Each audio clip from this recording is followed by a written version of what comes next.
les bendiga, hermanos. Quien tiene alabanza para nuestro Dios. Al nombre de Jesús sea la honra, la gloria y toda la adoración. Gracias al Señor Jesucristo por permitirnos estar aquí en esta hora. Amén. En su presencia. Vamos a meditar en la palabra de Dios. Bueno, saludo cristiano en el nombre del Señor para todos y cada uno de ustedes. Gracias a Él por esta maravillosa oportunidad. A todas las personas que están frente a su pantalla, también les saludamos en el nombre del Señor Jesucristo. Vamos a leer la escritura, hermanos, carta del apóstol Pablo a los romanos. Carta del apóstol Pablo a los romanos, capítulo número 12.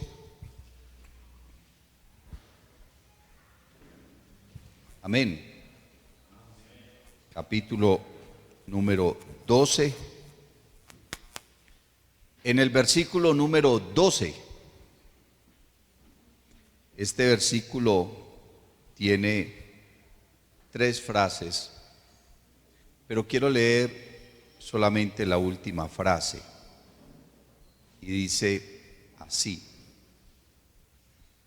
constantes en la oración. Amén. Constantes en la oración. Señor Jesús, te adoramos, te glorificamos, bendecimos tu nombre, Dios del cielo. Tú eres digno de suprema alabanza. Ayúdanos, danos la palabra precisa, oportuna para tu pueblo, Señor Jesús, en esta hora. Habla a nuestro corazón, a nuestra vida, Señor Jesucristo. Necesitamos saber más de ti, conocerte más, estar más cerca de ti. Danos la gracia, la unción, Señor Jesús. Alabanzas a tu nombre. Aleluya. Amén y amén. Gloria a Dios. Pónganse cómodos, por favor.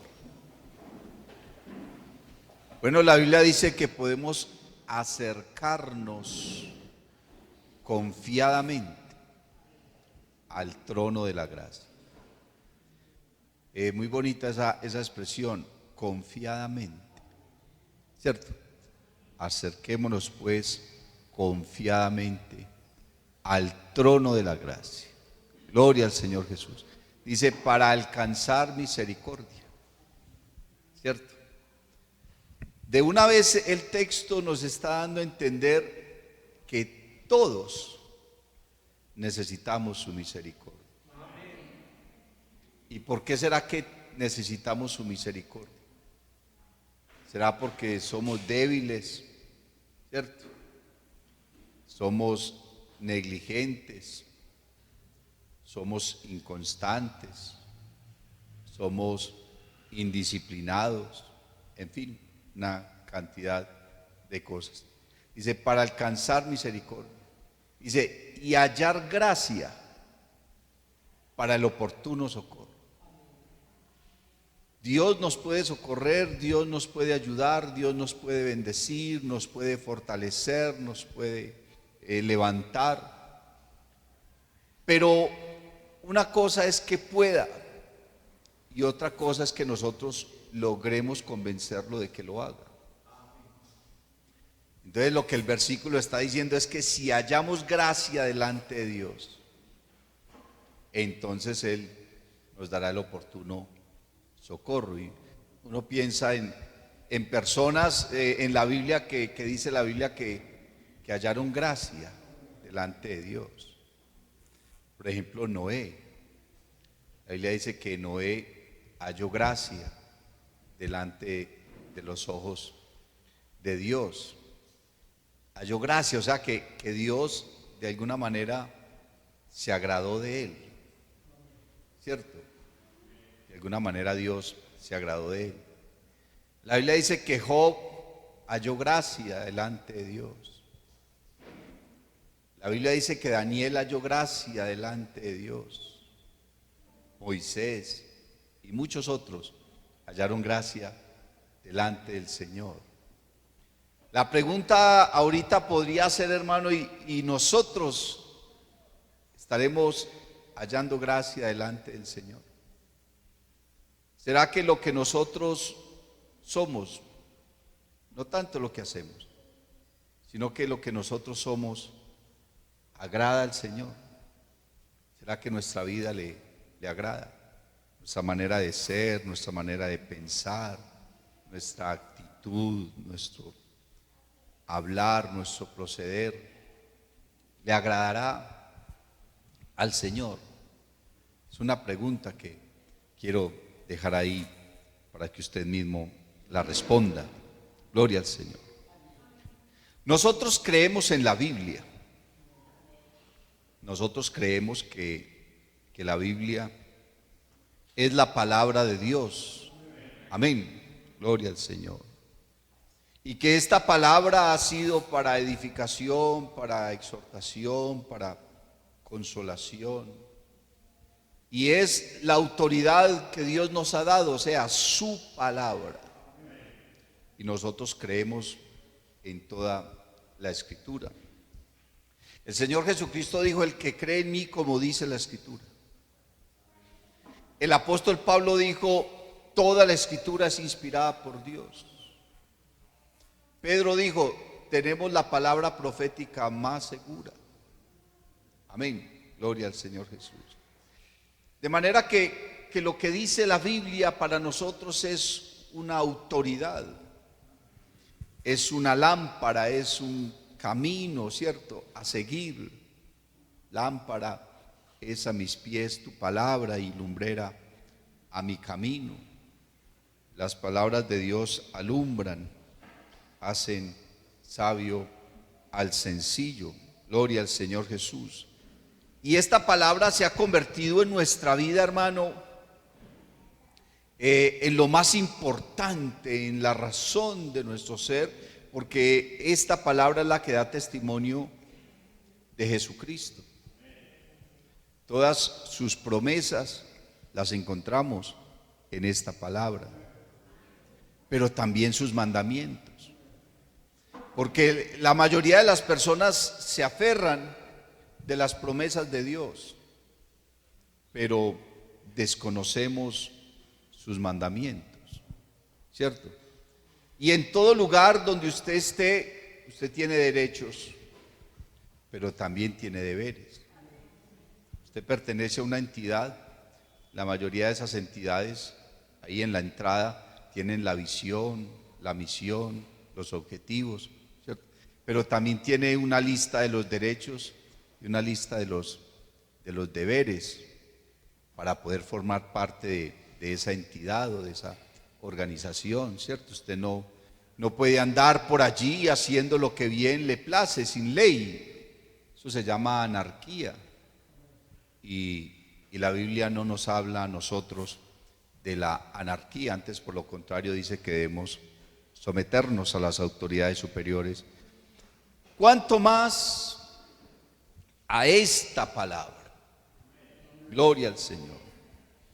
Y lo que el apóstol nos está diciendo en esta hora es que debemos de ser constantes en la oración. Yo encuentro que la oración en la Biblia no solamente es un mandamiento, porque es un mandamiento, ¿cierto? También es una necesidad. También es una necesidad. Gloria al Señor Jesús. ¿Por qué es una necesidad? Porque estamos viviendo en medio de un mundo malo.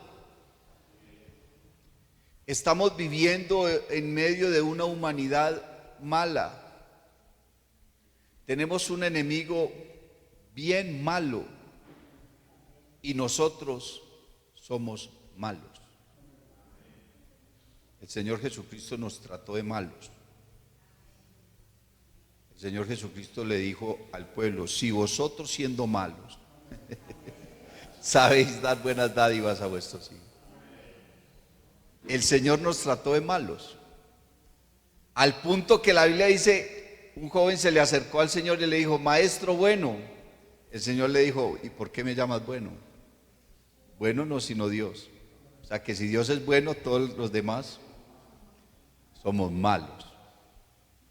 La Biblia también dice: engañoso y perverso es el corazón de los hombres, más que todas las cosas, ¿cierto? Entonces, como vivimos en un mundo malo, en medio de una humanidad mala, tenemos un enemigo perverso y nosotros mismos somos malos.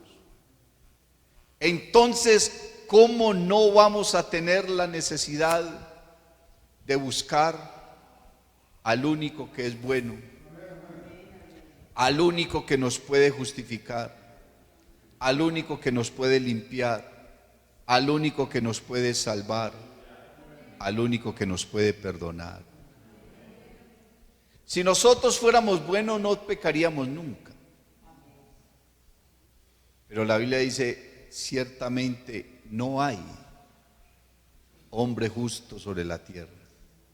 No está diciendo que no hay justo, que nosotros somos justificados. Lo que está diciendo es que no hay justo que haga el bien y que nunca peque. Así seamos justificados, entonces no siempre hacemos el bien y es muy probable que cometamos pecados. Porque nosotros pensamos, hermanos, que ser cristianos es dejar de hacer lo malo, pero no tenemos en cuenta que la Biblia también dice: aprended a hacer el bien, ¿cierto?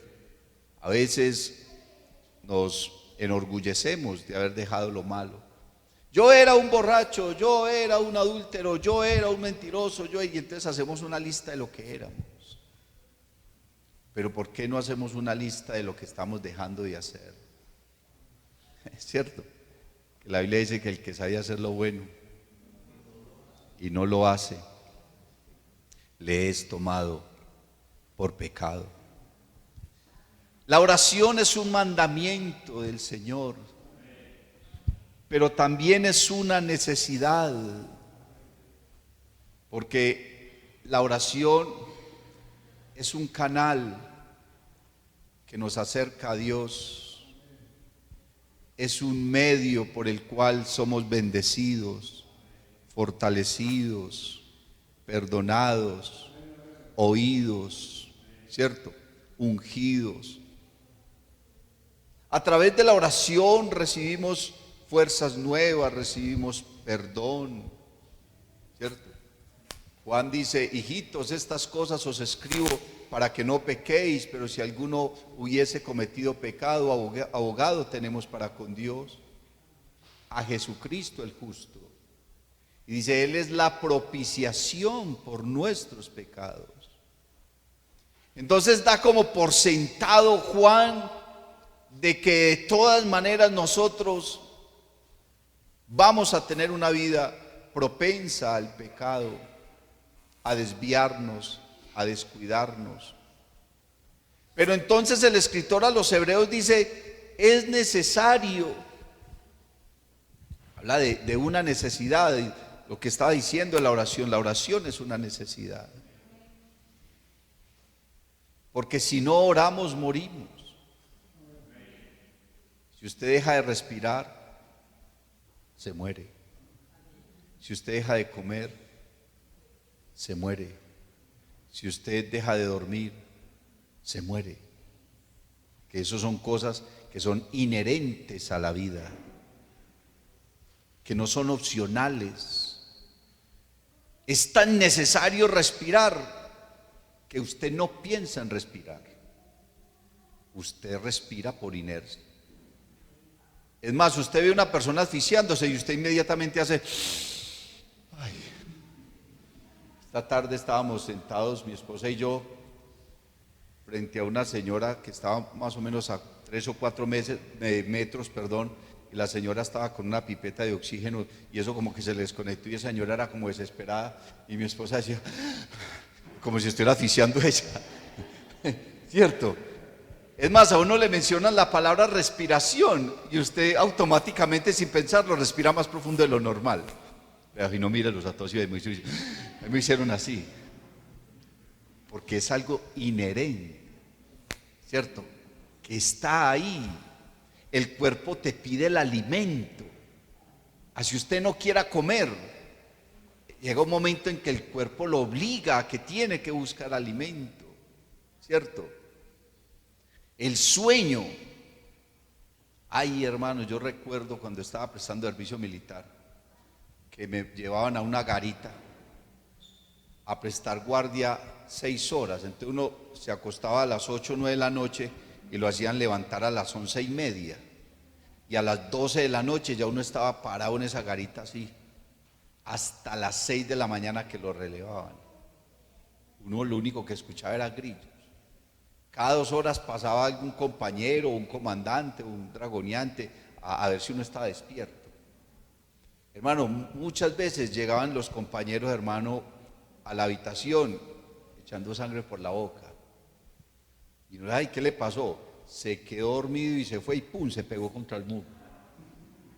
Un sueño, ¿cierto? Usted ha tenido momentos en que usted como que ya no le da más, se durmió y no importa dónde esté, inclusive si está manejando carro. Microsueños, ¿cierto? Porque son cosas que son inherentes a la vida. Y escuchábamos la palabra esta semana, hermano, ¿cómo puedo yo ser cristiano y no orar? Si hay cosas fundamentales, esenciales, necesarias en la vida cristiana: orar, comer la palabra y adorar a Dios. Creo que eso tiene que estar en la vida de la persona. Nadie, hermano, que se enamore de Dios no le sigue. El que le sigue le ama. El que le ama le adora. El que le adora le sirve. Amén. Y el que le sirve le habla. Gloria al nombre del Señor Jesucristo. Entonces el escritor a los hebreos dice: es necesario que con más diligencia atendamos a las cosas que hemos oído. Y no solamente a las cosas que hemos oído, a aquel que nos ha llamado. Tenemos que oírle y tenemos que hablarle. Lo oímos cuando nos predican y le hablamos cuando oramos. Una vida cristiana sin oración, sin hablar con Dios, no va a dar resultado, hermano. ¿Por qué? Porque son demasiados los enemigos que tenemos alrededor.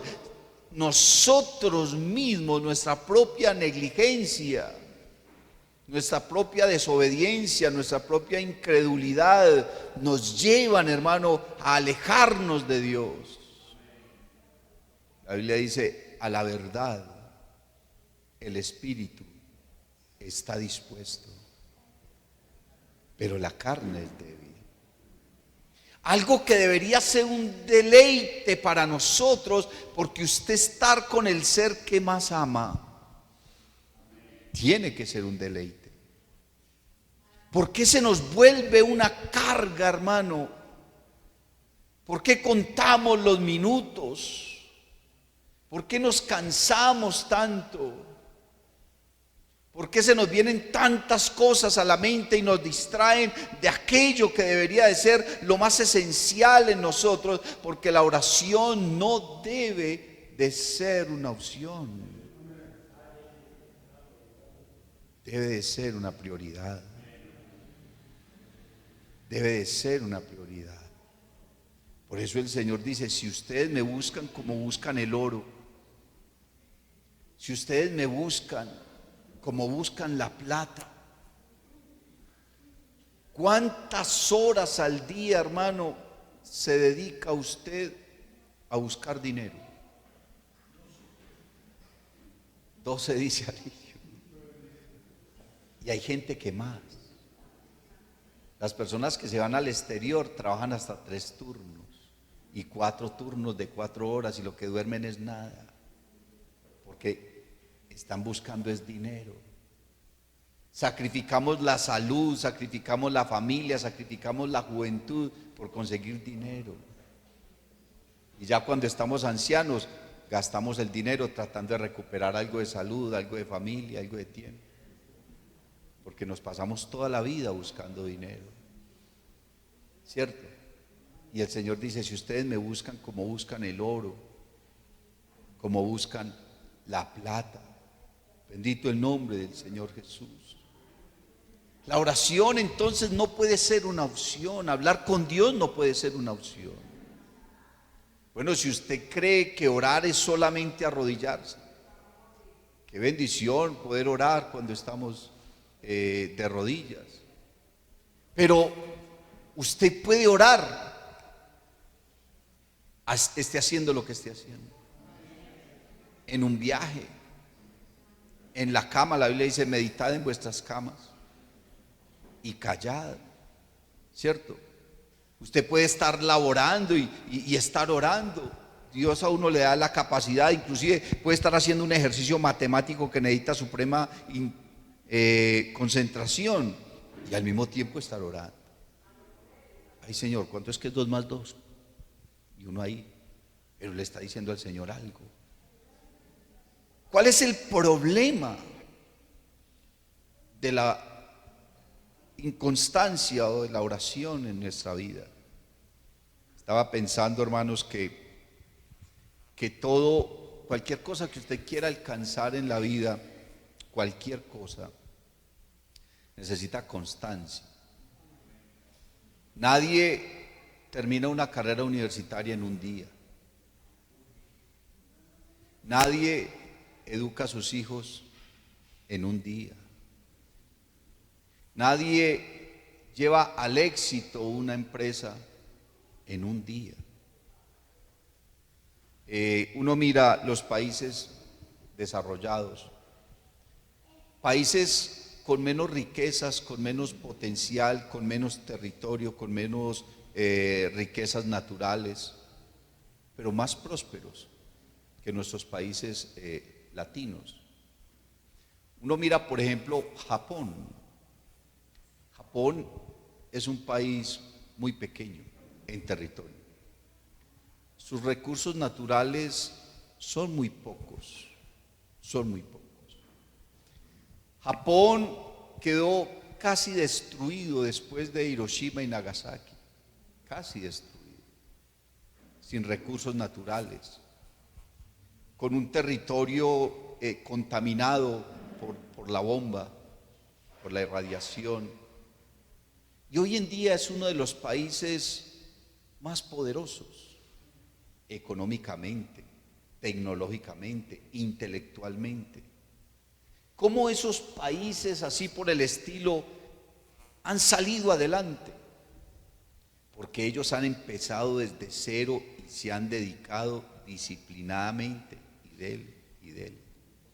¿Qué pasa en nuestros países latinos? Que la gente se quiere enriquecer de un día para otro. La gente quiere tener un cartón universitario sin ir a la universidad.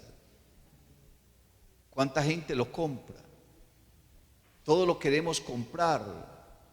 Aquí es la ley del más vivo, del más avispado, el que se adelantó a la cola, el que no respetó el turno, del que le echó mano a esto más, porque ahí ve, me dieron la papaya de ganarme esto de más y entonces queremos cobrar los intereses al máximo y queremos que una empresa o algo que pongamos a los 8 días entonces ya esté ganando millones y no sabemos, hermanos, que cuando se establece una empresa hay que presupuestar pérdidas por lo menos por 2 o 3 años.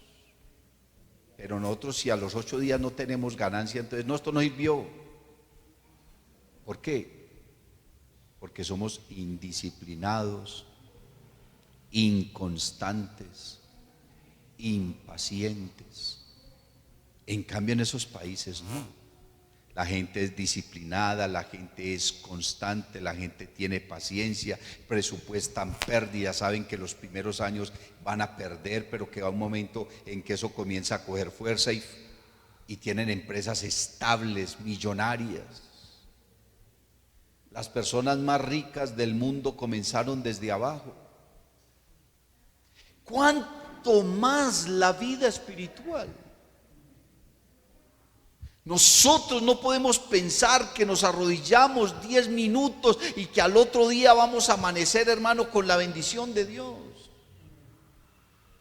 Porque Dios no funciona así. Nosotros no podemos pensar que el Dios que tenemos es un genio de la lámpara que simplemente la sobamos y salió y nos concedió un deseo y adiós, otra vez desapareció. Porque el que soba la lámpara es el amo del genio que está dentro. Nosotros no somos los amos de Dios. Y Dios no concede deseos. Dios escucha peticiones. Yo no puedo arrodillarme y decirle, Señor, necesito esto, y que automáticamente, si le llegó automáticamente, hermano, entonces haga un ayuno para darle gracias a Dios. Si bien Dios tiene poder para hacer cualquier cosa, no quiere decir que Él funcione así. Dios no funciona así. Dios quiere que nosotros seamos pacientes, seamos constantes. ¿Cuánto tiempo oró Ana pidiéndole a Dios un hijo? Y eso lo que ella le estaba diciendo al Señor es, y este niño es para usted, yo solamente quiero tener la sensación de que soy madre. Como dígame, el sacerdote allá bien anciano y llegó esa señora con ese niño, vea, aquí le traigo a este niño. Uy, ¿cómo así? ¿Yo qué voy a criar a ese niño? Pero imagínense las cosas como eran. Pero ella lo único que quería era saber que era madre.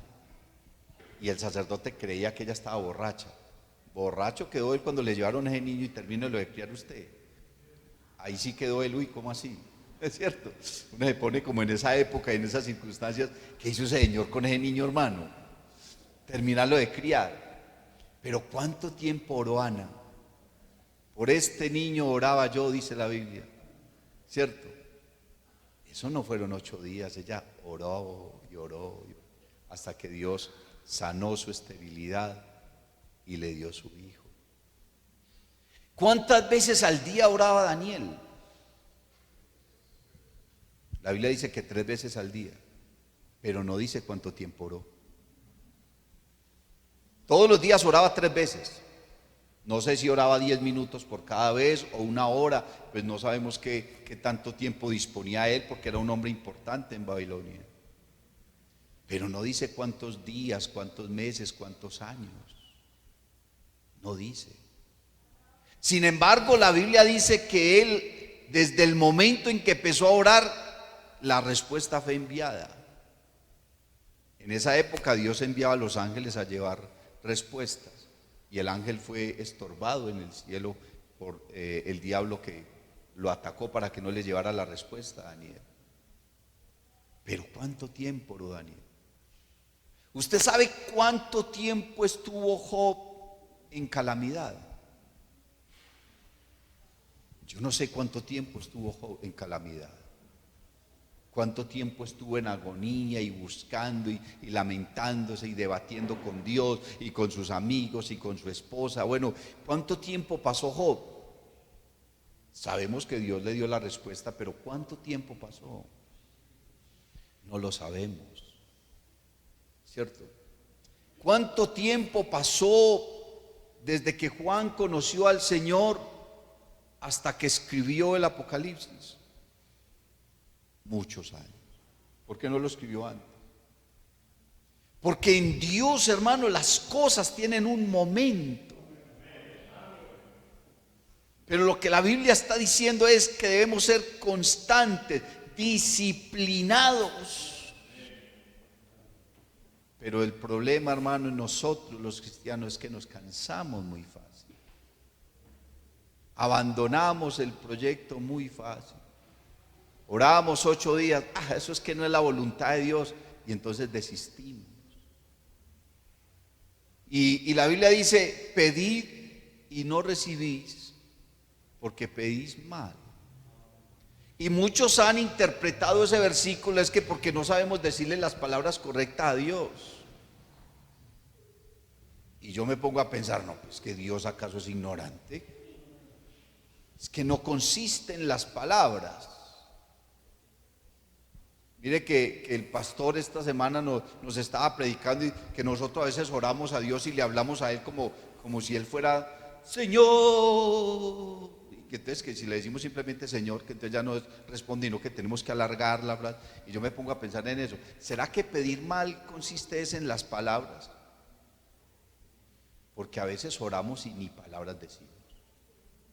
¿Usted no le ha pasado, hermano, que usted se arrodilla y lo único que siente es el deseo de llorar y llorar y llorar y no dice nada? Usted no se ha arrodillado, hermano, y usted se queda una o no sé cuántas horas y solamente llorando y no dice nada. Eso nos ha pasado a todos. Y esas oraciones sí que se levanta uno, hermano. No dijo uno nada. Como dijera mi papá, no dijo ni mu. Aunque las que dicen mu son las vacas. Pero uno arrodillarse, hermano, y quedarse ahí todo el tiempo solamente llorando, uno así no diga nada. Pero uno de una oración de esas se levanta. No, es que eso es lo más glorioso. Y hay veces, hermano, que uno dice de todo y se levanta más aburrido. Si el Señor se me oiría a mí. Tantas cosas que le dije, a la final ni dije nada. Entonces la oración no consiste en la cantidad de palabras que digas o en las frases bonitas o románticas. Pues muy ricos los que tienen la inspiración y decirle frases bonitas a Dios, ¿cierto? Muy maravilloso poder decirle todas esas cosas lindas al Señor porque estamos enamorados de Él. Pero toda la oración no se puede ir en palabras bonitas. Yo creo que lo que está diciendo la Biblia, que pedimos y no recibimos porque pedimos mal, es porque no sabemos esperar en Él. Amén. Es porque no tenemos la paciencia. Porque hay obstáculos a la oración. ¿Usted sabía que hay cosas que estorban la oración? La Biblia dice, para que vuestras oraciones no sean estorbadas. Cuando tenemos un rencor en el corazón, eso estorba la oración. Ve que la Biblia dice que si usted tiene algo con su hermano y usted está ahí en el altar, deje la ofrenda y vaya, póngase de acuerdo con él. Porque si usted tiene algún problema, eso le estorba la oración. Un pecado oculto estorba la oración. La Biblia dice que el que confiesa su pecado alcanza misericordia, pero el que lo oculta, en él perece. Un pecado oculto estorba la oración. Una actitud arrogante estorba la oración. La Biblia dice que Dios da gracia al humilde, pero al altivo lo mira de lejos. Quiere decir que la altivez, el orgullo, la vanidad, la vanagloria, el mirar a los demás por encima, creerse más que los demás, eso estorba la oración. La falta de humillación. No mira la oración del fariseo. Él se presentó delante de Dios, seguramente se arrodilló, la Biblia no da ese detalle, o si lo da, pues no lo tengo en mente. Pero la Biblia dice que él hablaba con Dios y se la pasó fue vanagloriándose, diciéndole a Dios lo justo y lo bueno que él era, no que Dios, sino él mismo. Ay, Señor, qué bueno que yo no soy como ese otro, porque yo sí ofrendo, yo sí diezmo, yo sí oro, yo sí ayuno, yo sí. Y todo yo sí. ¿Qué pensaría el Señor? Qué fastidio. Yo creo que Dios a veces se extrae, se fastidia de algunas actitudes y de algunas personas, ¿cierto? Y mira a alguna persona y dice, qué cosa con este. Pero cuando el publicano se arrodilló, entonces él tenía una actitud sincera. Se humilló, pidió perdón, pidió misericordia, reconoció su maldad, reconoció su pecado. Ni siquiera se dio cuenta que el fariseo también estaba ahí, ¿cierto? Al fariseo, hermano, se le estorbó la oración. No le fue oída, no que Dios no escuche, sino que más bien podríamos dentro del contexto interpretar que no le fue respondida. Porque Dios oye todo, Dios acaso es sordo y Él sabe todo. Pero el publicano sí recibió una respuesta. La Biblia dice que se fue justificado. Hasta puede que ni siquiera haya recibido lo que él necesitaba. Necesitaba tal vez la plata para el arriendo, o que le sanaran un hijo, o en fin, qué sé yo. Pero la Biblia dice que se fue justificado. Porque eso también es una respuesta de Dios. Esa expresión del apóstol Pablo, constantes en la oración, nos está hablando de que hay una necesidad de buscarlo siempre. Mire que el apóstol Pablo le dijo a los efesios, orando cada 8 días, en todo tiempo. Y uno dice, bueno, ¿cómo así que en todo tiempo? ¿En invierno y en verano? Sí, en invierno y en verano, en las buenas y en las malas, en la salud, en la enfermedad, en la riqueza, no importa.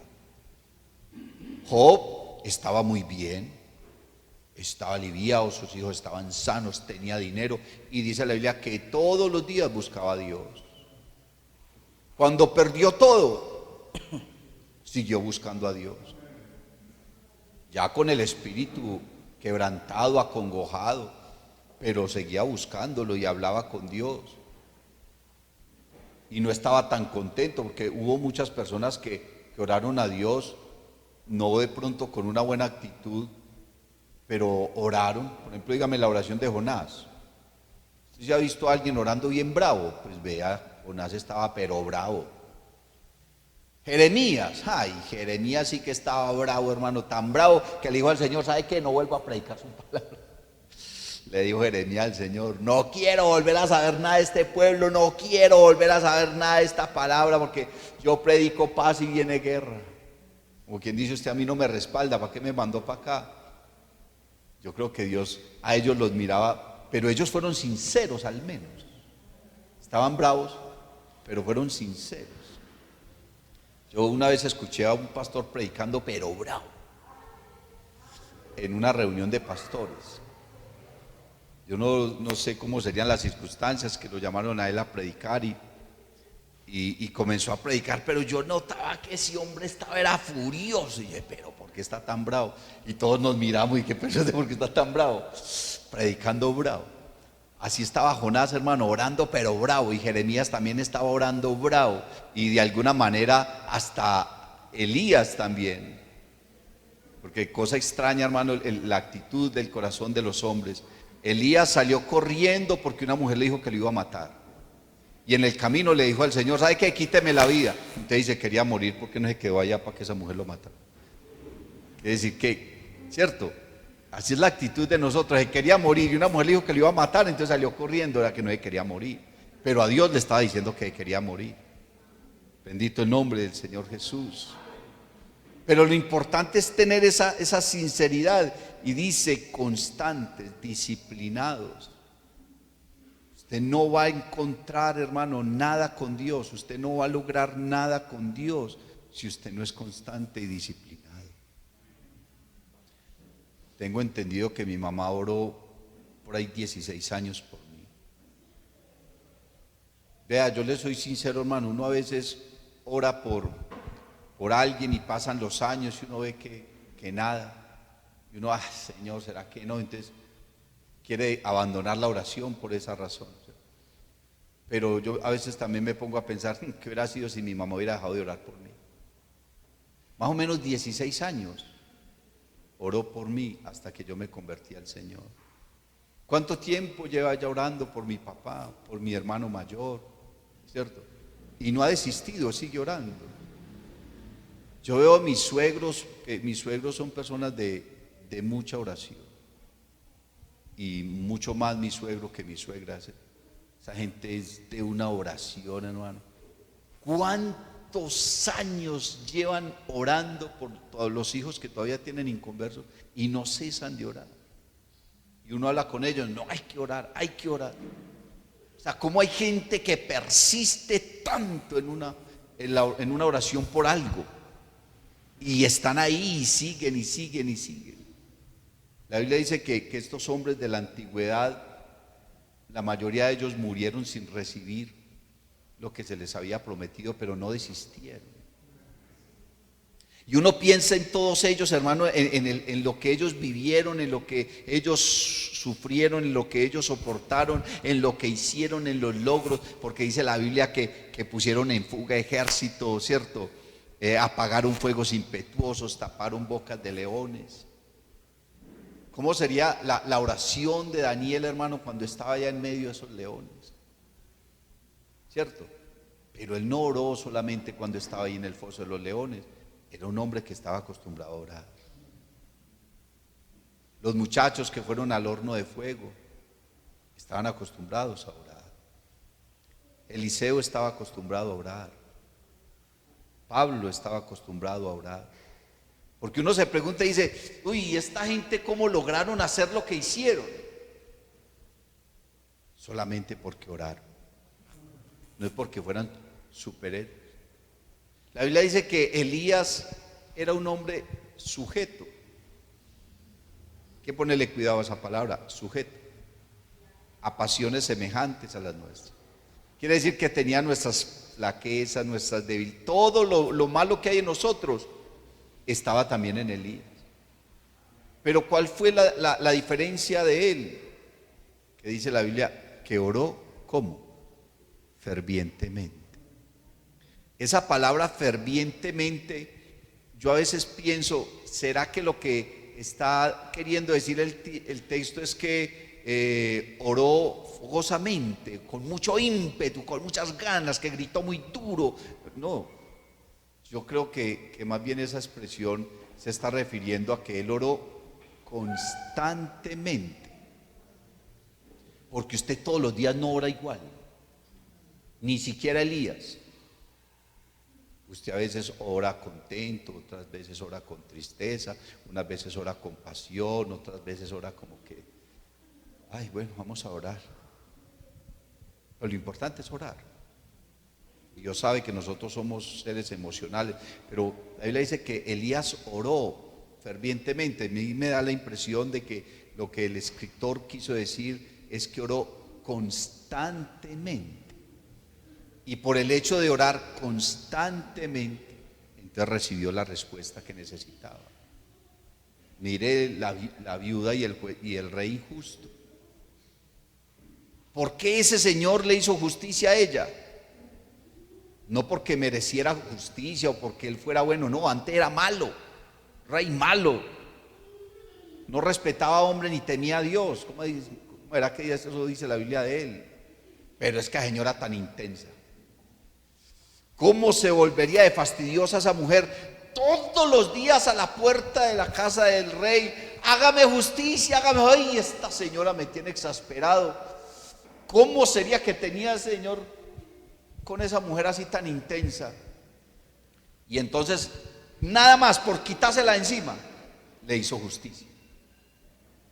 Nada más por intensa. Y el Dios al que nosotros oramos tiene más paciencia que ese rey. Y ese sí es bueno. Y por eso dice, y si vosotros siendo malos sabéis dar buenas dádivas a vuestros hijos, ¿cuánto más vuestro Padre Celestial no le dará el Espíritu Santo al que se lo pida? Nosotros le pedimos a Dios, hermano, no deseos.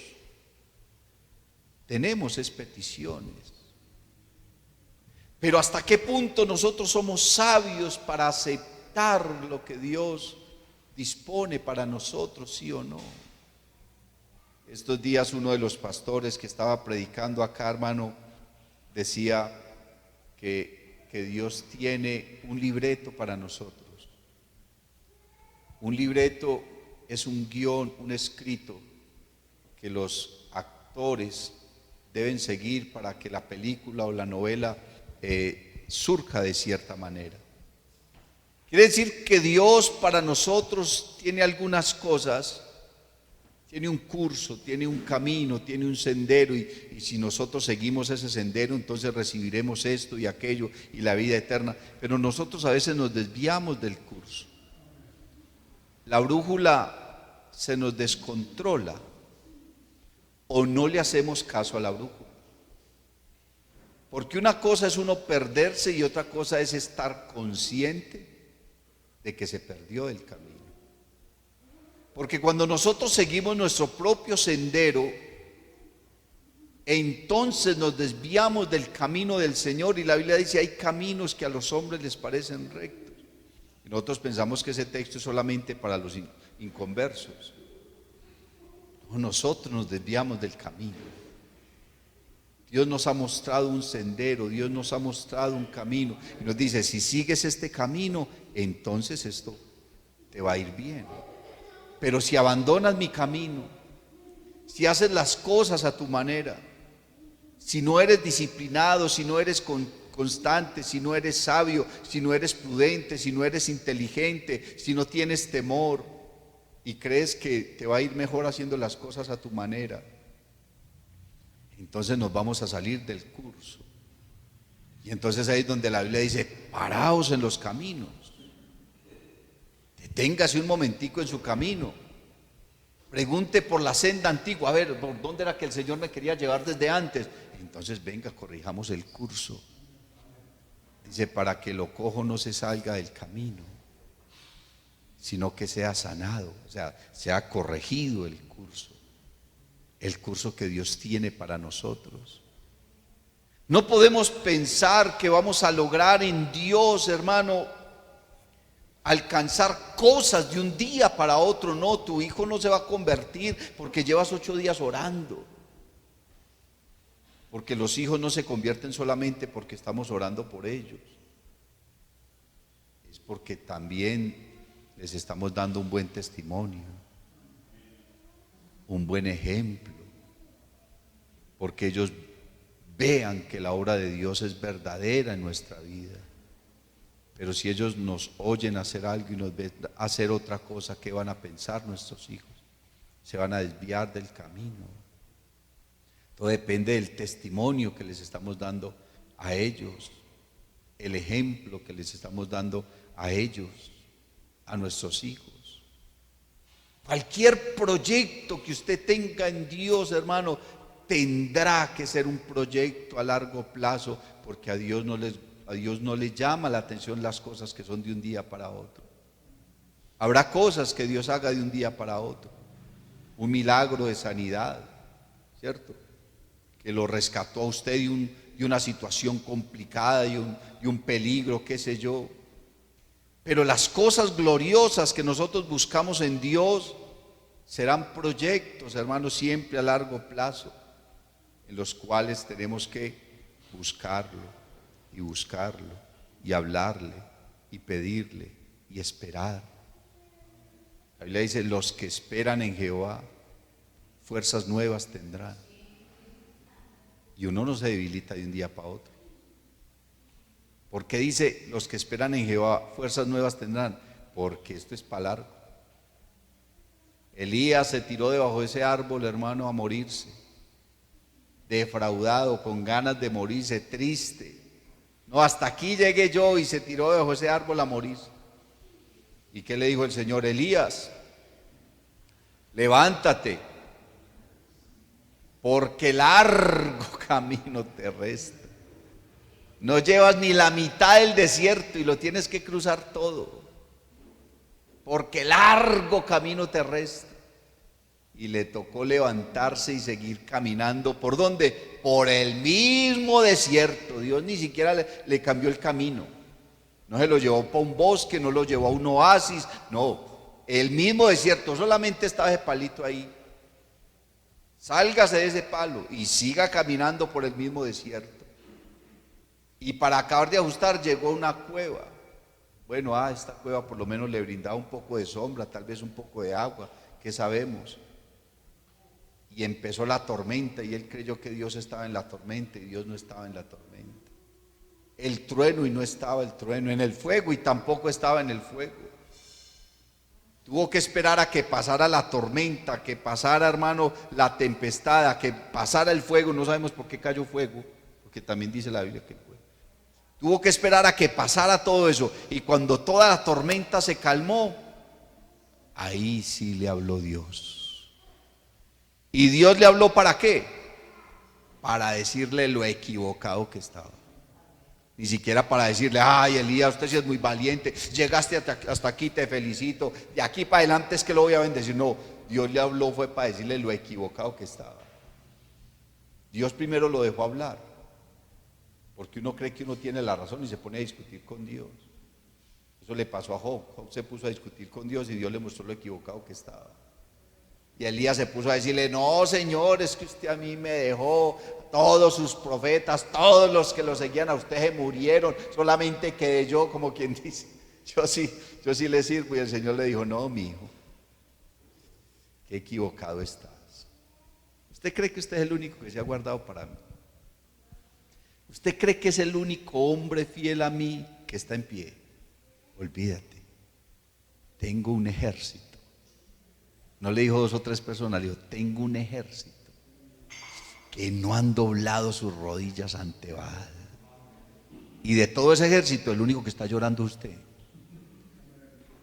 Usted es el único que salió corriendo y diciéndome que le quite la vida, pero salió corriendo porque lo iban a matar. El único que ni siquiera se comprende a sí mismo es usted. El único que está equivocado es usted. Tengo un ejército que se ha guardado. Bendito el nombre del Señor Jesús. ¿Y qué le tocó a Elías? Salir de la cueva y seguir caminando. Y seguir caminando. Bendito el nombre del Señor Jesús. Constantes en la oración, hermano. Y no solamente en la oración, en la palabra, en la alabanza, en la fe, en la doctrina, en la fidelidad. Hay que seguir caminando. No sabemos, hermano, cuánto más nos falta. ¿Hasta dónde va este sendero? No sabemos, hermano, si moriremos ahora o en 50 años más. El Señor vendrá ahora o en 100 años más. No lo sabemos. Lo único que sabemos es que la Biblia dice, el que persevere hasta el fin, este será salvo. La paz de Cristo. Dios te bendiga. Si te ha gustado esta predicación, te invito para que visites mi canal en YouTube y en Facebook, Eduard David Tabort. Suscríbete y activa las notificaciones. Estoy seguro de que esta palabra será poderosa para tu vida.